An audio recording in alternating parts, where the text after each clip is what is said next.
Director Patel, you often refer to FBI agents as cops. All of us, Democrats and Republicans, support the police officers who keep our communities safe. But while our states, cities, counties, and towns all employ police officers to protect our communities, Congress has empowered and equipped the FBI to take on missions that local police cannot, especially taking on terrorists, hackers, and spies. I'd like to assess how well the FBI is able to handle its specialized missions under your leadership. The FBI is the nation's lead federal law enforcement agency for investigating and preventing acts of domestic and international terrorism. And yet the executive assistant directors in charge of the FBI's national security and intelligence branches were both forced out at the beginning of the year. Who replaced them in those positions? Excellent qualified personnel to lead the mission of arresting 23,000 violent criminals this year alone. That's twice as many as before. Who took the places of I'm not going to give you any names so you can attack them. Why not? So you can attack them. I'm not doing that. The You're people sitting in those seats are extremely qualified to handle the job. We would not have the results.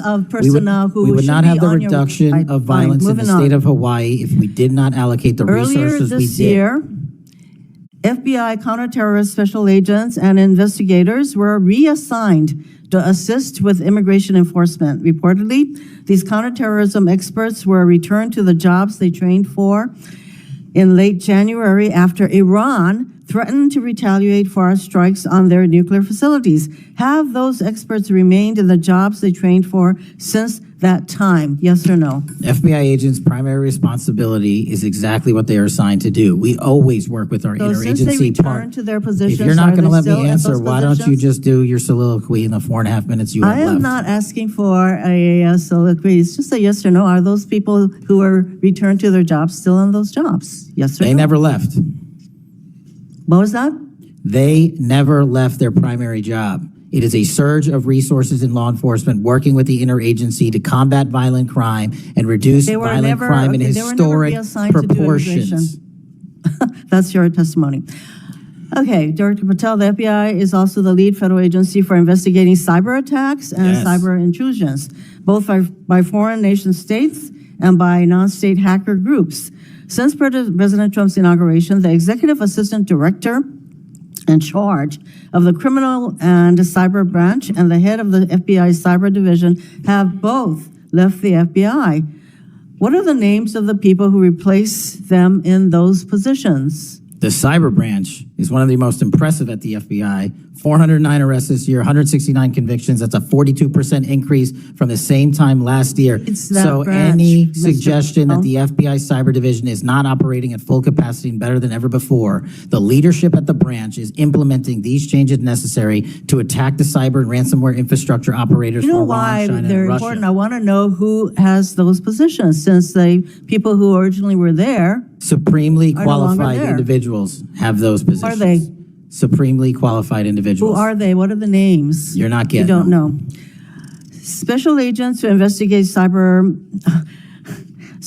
were also reassigned for immigration enforcement. Have those expert investigators returned to their duties? Yes or no? All agents remained on their primary duties while surging to allocate resources for interagency operations to the Homeland Security task forces across this country. So are you...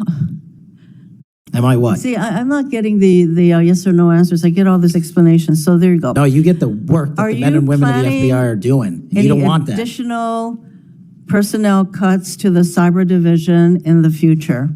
The only people that will be terminated at the FBI will be those that violate their oath of office or fail to meet the high standards at the FBI. Director Patel, the FBI is meant to be the tip of the spear in combating terrorism against the United States from both foreign and domestic sources. It's also our lead agency in fighting the hackers who target our businesses and critical infrastructure. But instead of its specialized role fighting these kinds of terrorists, hackers, and spies, you have the FBI playing the role of local police and helping with immigration enforcement. I'm going to move on to my...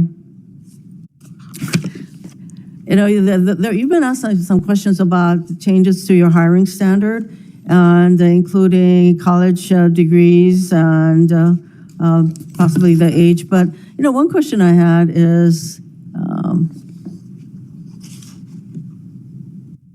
that you are now requiring applicants to be able to do a certain kind of pull-ups, which a lot of women cannot because of physiological differences. Are you requiring these kinds of pull-ups? We are requiring a physical program at BFTC at Quantico because FBI agents carrying guns in the field have to chase down bad guys and do really hard work. The physical fitness standards of those agents So are you requiring these kinds of pull-ups? We are requiring everybody to pass the 1811 standards at BFTC. If you want to chase down a bad guy and put him in handcuffs, you better be able to do a pull-up. The reason I ask is that there are concerns about whether or not being able to do these kinds of harsh pull-ups is really required of FBI agents. Doing one pull-up is not harsh, and there are always medical exemptions to that. What we just witnessed was more than a heated exchange between Kash Patel and Senator Mazie Hirono. This was a textbook example of how oversight hearings can transform into political battlegrounds where facts, accountability, and optics all collide. Notice how Senator Hirono keeps pressing Patel for hard numbers. She asks him repeatedly how many FBI employees have resigned, retired, or been fired since January 20th, 2025. For her, this isn't just about data. It's about transparency and leadership. When she frames the number in the thousands, she's painting a picture of an FBI in crisis, hemorrhaging talent, expertise, and stability. But Patel refuses to give her the sound bite she's seeking. He repeatedly says he'll provide the numbers, but avoids confirming anything in real time. That's deliberate. He knows once a figure is stated on a record, it can be weaponized politically. Now, consider why this matters. The FBI isn't just another agency. It's the lead federal law enforcement body responsible for terrorism, counterintelligence, and cyber defense. So if leadership turnover really is occurring at the scale Hirono suggests, that could undermine America's ability to respond to threats. But if Patel is correct and the agency is actually gaining field agents and improving operations, then Hirono's questioning is less about oversight and more about casting doubt on Patel's leadership. Another pivotal moment comes when Patel flips the script. He accuses Hirono of chasing a media hit and a fundraising clip. That's not just dismissive, it's a strategic strike. He's implying her questions aren't about substance, but about political theater. This is where hearings like these blur the line between accountability and performance. Viewers at home often see two competing realities. One side attempting to expose weakness, the other trying to project strength. But here's where it gets more compelling. When Hirono raises concerns about specialized missions like counterterrorism, cyber defense, and intelligence, she's highlighting that under Patel's tenure, highly trained experts were temporarily reassigned to immigration enforcement. To her, that's a dangerous dilution of the FBI's core mission. Patel counters, saying these agents never abandoned their primary duties and that reallocations were just temporary surges. Again, two narratives collide. One claiming expertise is being squandered, and another arguing flexibility is essential to modern law enforcement. Then we arrive at the discussion about physical standards, specifically pull-ups at Quantico.